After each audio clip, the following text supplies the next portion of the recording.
Smart saving plan తో మీ ఆత్మీయులకు ఉజ్వలమైన సురక్షితమైన జీవితం అందించండి. టాటా ఏఏతో ఇది సాధ్యం. రాష్ట్ర ప్రభుత్వం ఈ ముఖ్యమంత్రి మంత్రులు అందాల భామల మోజులు అందాల పోటీల కార్యక్రమాల ద్వారా అధికార గణాన్నంతా ఆ కార్యక్రమాలు పెట్టడం వల్ల సుమారు తెలంగాణ రాష్ట్ర వ్యాప్తంగా తెలంగాణ రైతులంతా అకాల వర్షాలతోని వడగళ్ల వానలతోని రైతులు దారుణంగా నష్టపోయారు. ముఖ్యంగా చివరి దశలో ఈ రోజు వరకు కూడా ఇంకా మొత్తం కొనుగోలు కాలేదు. రైతుల తరుగు 20 కిలోల వరకు క్వింటాలకు.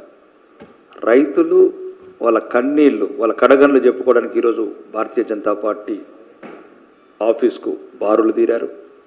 కాబట్టి ముఖ్యంగా ఈ రాష్ట్ర ప్రభుత్వాన్ని రైతులకు సంబంధించి ఏదైతే ఈరోజు వాళ్ళ తరుగు తీస్తున్నారో వాళ్ళకి ఏదైతే ఇంకా కొనుగోలు చేయని వాటి ఉన్నాయో ఇమ్మీడియట్లీ పరిపాలన మీద దృష్టి పెట్టి ఫైర్ను తగ్గించి ఈరోజు కూడా ముఖ్యమంత్రి మంత్రులంతా ఢిల్లీ వీధులలో ఉన్నారు. పరిపాలనంతా రాష్ట్రంలో పడకేస్తే అదొకటే కాదు, ఇప్పుడు ఈ ప్రైవేటు విద్యా సంస్థలు చాలామంది తల్లిదండ్రులు కూడా మధ్యతరగతి తల్లిదండ్రులు ఈ కార్పొరేట్ విద్యా సంస్థలు లక్షలాది రూపాయలు దారుణంగా డొనేషన్ల పేరిట రకరకాల ఫీజుల పేరిట మధ్యతరగతి తల్లిదండ్రులని ఒక అప్పుల వైపు నెట్టేస్తున్న ఈ కార్పొరేట్ దుర్మార్గాలని అరికట్టాల్సిన అవసరం ఉన్నది. మరియు చాలామంది సామాన్యులు కూడా మాకు ఎక్కడ ఎవరు న్యాయం చేయట్లేదు, సామాన్యమైన సమస్యలు చిన్న పోలీస్ సమస్యలు కావచ్చు, అట్లాంటి రాష్ట్ర వ్యాప్తంగా ఈరోజు ప్రజలు అండ్ ఫోన్ కాల్స్ రావడం జరిగింది. ముఖ్యంగా దీనికి నిదర్శనం ఏంటంటే ఈ రేవంత్ రెడ్డి సర్కార్ సుమారు 18 నెలల నుంచి 45 సార్లు ఢిల్లీకి వెళ్ళటము, మంత్రులు వాళ్ళ స్వంత ప్రాంతాలకే పరిమితం అవటము, ఎంతసేపు వాళ్ళ మధ్యన వాళ్ళు గొడవలు పెట్టుకోవడము, రాష్ట్ర పరిపాలన మొత్తం గాలికి వదిలేశారు. ఈరోజు కూడా రాష్ట్ర ప్రభుత్వం కూడా ప్రధానంగా డిమాండ్ భారతీయ జనతా పార్టీ చేయడం ఏంటంటే ముందు దయచేసి మిమ్మల్ని ఎన్నుకున్న ప్రజల్ని గౌరవించండి. ఎవరైతే ఈరోజు రైతులు కావచ్చు, మహిళలు కావచ్చు, నిరుద్యోగులు కావచ్చు, యువత కావచ్చు ఒక నిస్రోలో ఉన్నారు. ఎందుకంటే రాష్ట్ర ప్రభుత్వం అనేది ఒక చలనం లేకుండా అయిపోయింది. ఏదో మీద స్టేట్మెంట్లు, కొన్ని అవినీతి స్కీములు తప్ప ఎటువంటి కూడా ప్రజలకు మీరు ఇచ్చిన వాగ్దానాలు కూడా మర్చిపోయినారు. మొత్తానికి ఏదో కొత్త పేర్లు తీసుకుంటా కొత్త రకం మోసాలకు తెరలేపుతున్నారు. ముఖ్యంగా ఈరోజు రాష్ట్ర వ్యాప్తంగా వచ్చిన డిమాండ్లు ఏంటంటే విద్యార్థులకు జాబ్ క్యాలెండర్స్, మరి రైతులకు ఏదైతే మీరు తరుగు పేరు మీద సుమారు 20 కిలోలు తీశారో ఆ తరుగుకు నష్టపరిహారం మీరే ఇవ్వాలి. మరీ ఎక్కడన్నా మిగిలిపోయినా, మరీ ముఖ్యంగా రైతు బంధు, రైతులందరూ ఇంకా వర్షాకాలం వచ్చేసింది, నైరుతి ఋతుపవనాలు 10 రోజుల ముందు వచ్చిన తర్వాత కూడా రాష్ట్ర ప్రభుత్వంలో చలనం లేకపోవటం, రైతుల పట్ల ప్రేమ లేకపోవటం, రైతు భరోసా అంటే పేరు మార్చిండ్రు రైతు బంధుని, రైతు భరోసా ఇప్పటి వరకు రైతులకు రైతు భరోసా రిలీజ్ చేయలేదు.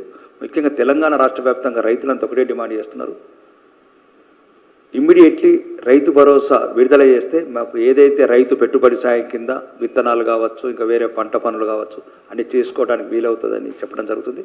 ముఖ్యంగా గౌరవనీయ ముఖ్యమంత్రి రేవంత్ రెడ్డికి మరియు సీనియర్ మంత్రులకు దయచేసి మీలో మొదలైన కుమ్ములాటలున్నా ప్రజలని ఇబ్బంది పెట్టకండి. మీకు ఏదైనా మంత్రి పదవుల గురించి కావచ్చు, లేకపోతే కాంట్రాక్ట్ల గురించి కావచ్చు, ఢిల్లీకి కట్టే కప్పాల గురించి కావచ్చు, మీరు ముందు ఆలోచనలు మానేసి తెలంగాణ ప్రజల కడగాళ్ళు, కష్టాలు, రైతులు, విద్యార్థులు అందరి పట్ల వాళ్ళ సమస్యల పట్ల దృష్టి పెట్టాలని కోరుకోవడం జరిగింది. మరి ముఖ్యంగా ఈరోజు ఒక బీజేపీ భరోసా అనేది రాష్ట్రానికి అవసరమని నిరూపితమైంది. అంటే రాష్ట్ర వ్యాప్తంగా 33 జిల్లాల నుంచి ఫోన్లు, విద్యార్థులు కావచ్చు, రైతులు కావచ్చు, మహిళలు కావచ్చు, మహిళా సంరక్షణ లేదు, చాలా చోట్ల అకతాయిలు వాళ్ళని ఏ రకంగా ఇబ్బంది పెడుతున్నారు, ఎన్నో సమస్యలు. కాబట్టి రాష్ట్ర ప్రభుత్వం మొత్తం అన్ని రంగాలలో విఫలమైనట్లు రాష్ట్ర ప్రజలను బట్టి వాళ్ళు చెప్పే సమస్యలను బట్టి తెలుస్తుంది. కాబట్టి ముఖ్యంగా ఇప్పుడున్న కాంగ్రెస్ ప్రభుత్వానికి బీజేపీ ప్రధాన డిమాండ్ ఏంటంటే వెంటనే పరిపాలన మీద దృష్టి పెట్టి ఈ అవినీతి పథకాలని పక్కన పెట్టి ఏదైతే తెలంగాణ ప్రజలకు ప్రమాణాలు చేసినారో 4,000 రూపాయల పెన్షన్ కావచ్చు, 2,500 మహిళలకు కావచ్చు, స్కూటీలు కావచ్చు, ఇంకా ఏదైతే నిరుద్యోగులకు 2,50,000 ఉద్యోగాలు, మిగతా రైతులకు ఇవ్వాల్సిన ఇంప్లిమెంట్స్ కావచ్చు, వీటితో పాటు 420 వాగ్దానాలు, ఇవన్నీ వెంటనే తొందరగా మీరు అటువైపు దృష్టి మరచి పరిపాలన మీద దృష్టి పెట్టి ఈ ఫైరేవులు తగ్గించి ప్రజలు అది కోరుకుంటున్నారు, అలా సమస్యలు పరిష్కరించాలని. నిజంగా బీజేపీ వాళ్ళకి తెలంగాణ పౌరుషం ఉంది. అమెరికాలో ఉద్యోగం చేసిన కవితమ్మకు లేదు తెలంగాణ పౌరుషం. 1998లో తొలి దశ ఉద్యమం తర్వాత మరిచిపోయిన ఆత్మాభిమాన్ని ఆత్మగౌరవాన్ని కదిలించిందే బీజేపీ. ఒక్క ఓటు 2 రాష్ట్రాలు. తెలంగాణ అనే పదం మాలాంటి తరానికి చూపిందే దిక్సూచి చూపిందే భారతీయ జనతా పార్టీ. ఆ టైంలో కవితమ్మ గారు అమెరికాలో ఉద్యోగం చేసుకుంటున్నట్లు. ఆ తెలంగాణ రక్తం ఎప్పుడైందో మాకు అర్థం కాలేదు. చీమలు పెట్టిన పుట్టల పాము చొరవడ్డట్టు కల్వకుంట్ల కుటుంబం చొరవడి ఈరోజు తెలంగాణ పౌరుషం గురించి మాకు చెప్పే అవసరం లేదు. నికాసైన తెలంగాణ హిందూ బిడ్డలం, మరి హిందూ ద్రోహు బిడ్డలం కాదు. హిందుగాళ్ళు బొందుగాళ్ళు అన్న రక్తం కాదు మాది. కాబట్టి అట్లాంటి బసక చర్యలు కాదు, ఏ చర్యలు కాదు. తెలంగాణకు ఏ అన్యాయం జరిగిన నీటి మీద కావచ్చు, భూమి మీద కావచ్చు, నేల మీద కావచ్చు, ఎటువంటి అన్యాయం జరిగినా నిగ్గదీసి అగ్గి గీసేది భారతీయ జనతా పార్టీ. అట్లాంటి స్టేట్మెంట్ ఇచ్చే ముందు కొద్దిగా జాగ్రత్తగా ఇస్తే బాగుంటుంది. అర్హత కూడా చూసుకోవాలి, ఏం మాట్లాడుతున్నారు. భారతీయ జనతా పార్టీ రోజు 30 రాష్ట్రాలలో విశాల భారతం చెందింది. ఇది ఫ్యామిలీ పార్టీ కాదు, ఫామ్ హౌస్ పార్టీ కాదు.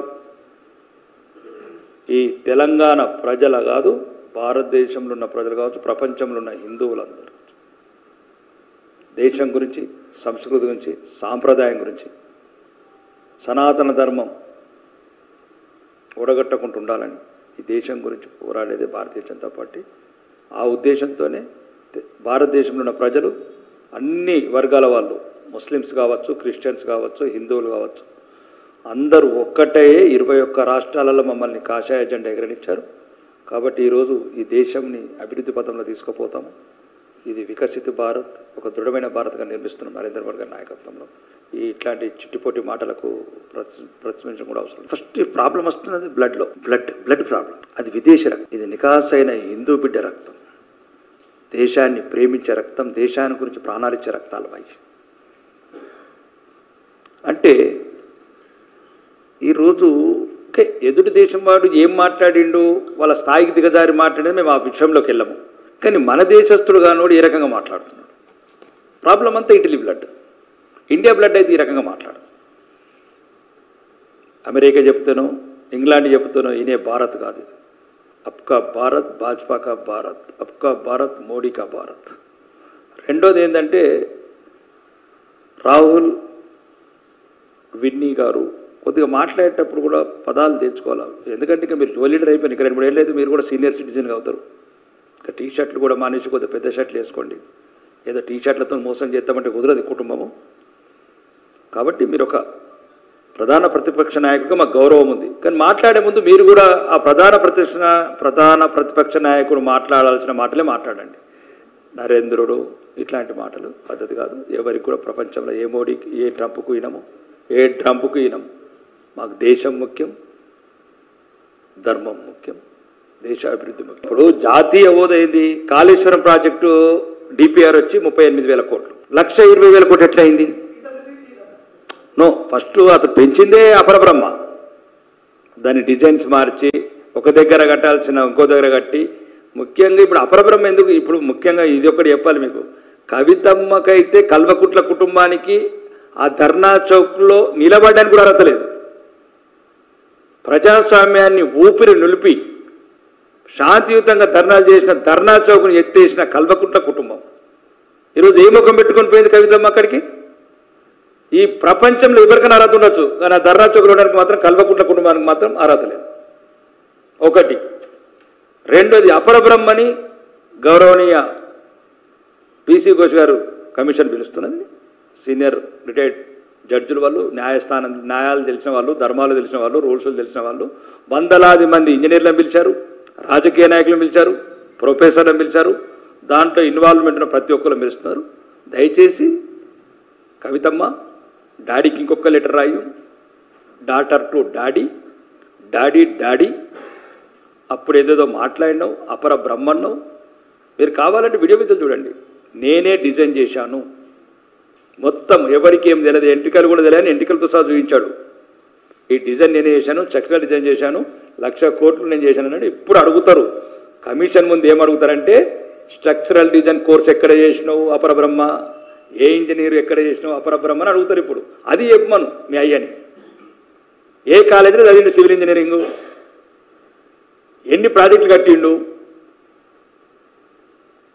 ప్రాజెక్టులు అంటే మళ్ళీ అవి అనుకున్నారు, ఏం కట్టిన అనుకున్నారు, ఏ ప్రాజెక్టులో పనిచేసిండు, ఎంత సీనియారిటీ ఉంది, ఇట్లా ఈ అపరబ్రహ్మ సంగతి ఇప్పుడు కమిషన్ తేలుస్తుంది. కాబట్టి మీరు ఇప్పుడున్న కాంగ్రెస్ సర్కార్తో కుమ్మక్కై ఎన్ని వేల కోట్ల లావాదేవీలు జరుపుకుంటారు అన్నిటి మీద నిఘా పెట్టినాము. మీకు ఈడీ ఒక్కటే చూపించడం, ఇంకా చాలా డీల్ అని చూపించాలి మేము. ఈడీ ఒక్కటే కాదు, ఇంకా చాలా డీలు ఉన్నాయి. ఏదేదైతే అవినీతి సొమ్ము ఉన్నదో మొత్తం కక్కిస్తాం మీ కుటుంబం.